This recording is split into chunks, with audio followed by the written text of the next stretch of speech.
अगर हम लोग सत्ता में आ गए, भले हम लोग सरकार में मंत्री कहे ना बने, अगर वो ईमानदार है और अगर वो एक चपरासी भी है तो नमस्कार करेंगे। यदि हम लोग सत्ता में आए और यदि वो ईमानदार है तो हवलदारी कहे नहीं है, वो चपरासी कहे नहीं है, उनको नमस्कार होगा। लेकिन यदि वो बेईमान और भ्रष्टाचारी होगा तो झुमरा के पहाड़ के सबसे ऊपर के गाछ में चढ़ा कर छोड़ देंगे।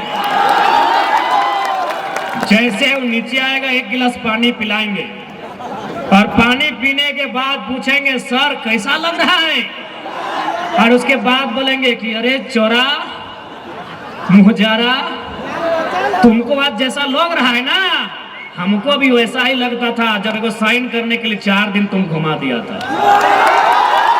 एकदम छोड़ने वाले नहीं है, ईमानदारी से बोल रहे हैं, एकदम नहीं छोड़ेंगे। जो करप्टेड लोग होंगे झुमरा में चढ़ा चढ़ा के, गाछ पर चढ़ा चढ़ा के इनका हिसाब करेंगे, इस बात की गारंटी है।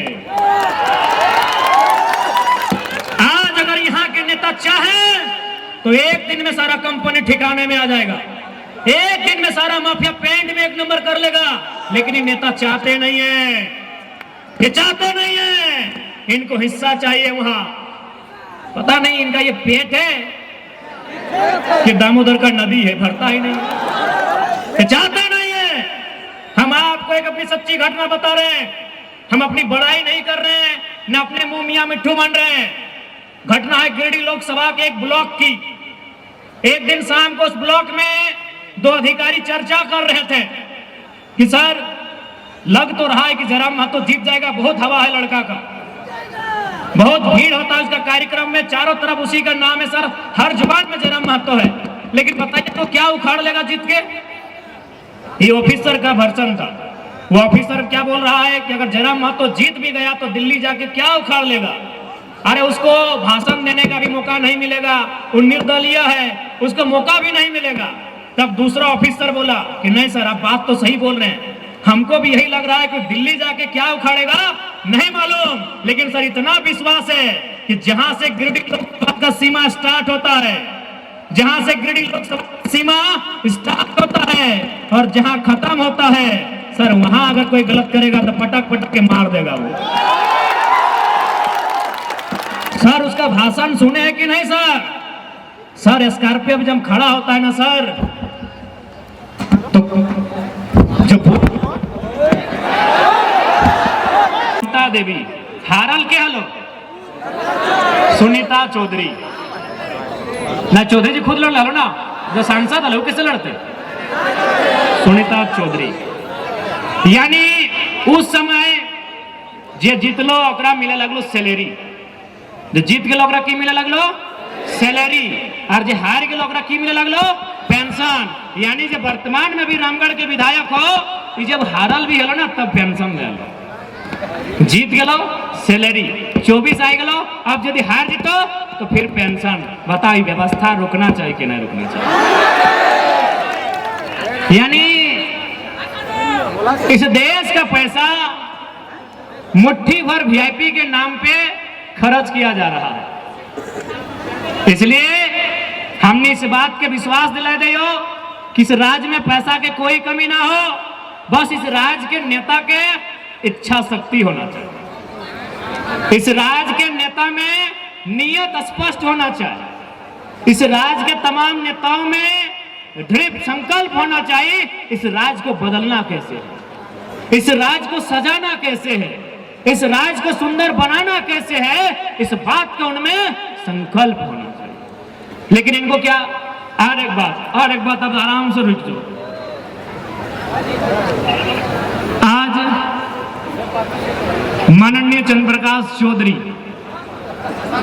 3 बार के विधायक, 2 बार के सांसद, 1 बार मंत्री, और फिर भी ओकरा चिंता है अपन परिवार के, फिर भी ओकरा चिंता है अपन परिवार के। लेकिन जनता अपन बच्चा के, अपन परिवार के चिंता कब करबा?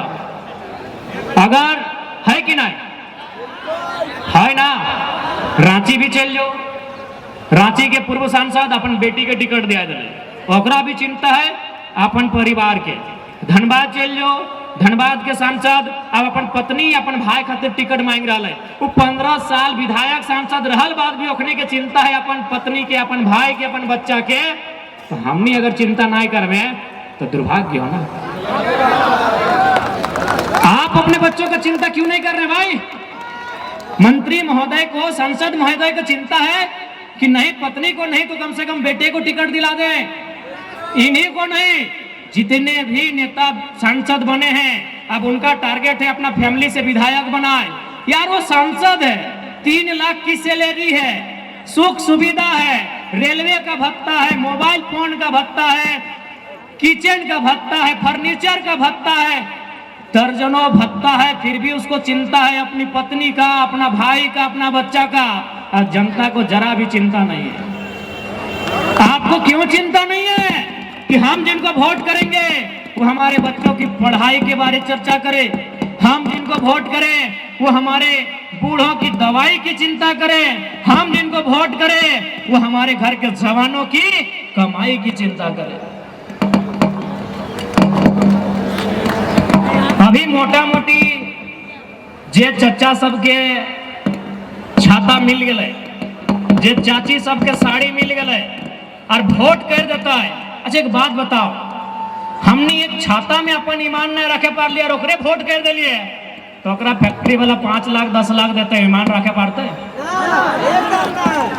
यदि जनता को कोई नेता 500 रुपया देता है और वोट ले लेता है, यानी जनता अपना ईमान को 500 रुपए में नहीं रख पाए, तो उनको अगर कंपनी वाला 5 लाख देगा रखेगा? रखेगा भैया, रखेगा। आप 500 रुपए में ईमान नहीं रख पाए, जैसे ही पैसा दिया ना ना ना बेरा डुबले देले हले की बोलते भोटवा तो ओकरे दिए है। अरे भाई आप जब 500 में अपना ईमान नहीं रख पाए, उनको लाखों रुपया कंपनी फैक्ट्री देती है, वो अपना ईमान कैसे रखेंगे? हमको एक लाइन में उत्तर दीजिए। यही हम अपनी एक छोटी सी कहानी बता रहे और मांझी में रात 11 सवा 11 बजे 2 कॉर्पोरेट हमारी गाड़ी में, मन गाड़ी उनकी थी, बैठे वो आगे की सीट में थे, हम पीछे की सीट में थे, विराट भी साथ में था। जैसे ही गाड़ी में बैठे हमारा रोकर बीच कोई बातचीत ना, जैसी गाड़ी में बैठ लिए वो इतना जबर एगो लिफाफा मतलब एगो बहुत बड़ा बंडल लगल हमारे हाथों में फेंक दिले, इतना बड़ा था, पीला रंग का कवर था, इतना मोटा था, हमारे हाथ में फेंक दिया और बोला इलेक्शन आ रहा है काम लगेगा। हम तुरंत फेंक दिए और बात रिटर्न कल हम जनता का पैसा से लड़ने आए हैं भैया, रखिए। चूंकि वो पैसा कितना था हमको नहीं मालूम, चूंकि आज तक जिंदगी में उतना पैसा देखे नहीं और देखना भी नहीं चाहते हैं। लेकिन हाँ, चूंकि हम बचपन से पढ़ाई लिखाई बड़ी ईमानदारी से किए हैं, बैग टांगे हैं, किताब लेके चले हैं, वजन 2 केजी से 2.5 केजी था। यानी जो पैसा हमारे हाथ में रखा गया था उसका वजन 2 केजी से 2.5 केजी था। हमने 2.5 सेकंड का भी लेट नहीं किया और रिटर्न उनको वापस दे दिए और बोले आप जनता के साथ अच्छा कीजिए, हम आपके साथ अच्छा करेंगे। तब हमरा समझ में ले यार कि हम अभी कुछ नहीं है, तब हमरा समझ में ले कि झारखंड लूटल कैसे जा है, कि हम अभी कुछ नहीं है, हमार पार्टी से एगो विधायक नहीं बनल है और हमरा 2 केजी 2.5 केजी के नोट। तो सोच जे लोग विधायक बनले है, जे सांसद बनले है, ओकरा कैसे अटैची मिले थे।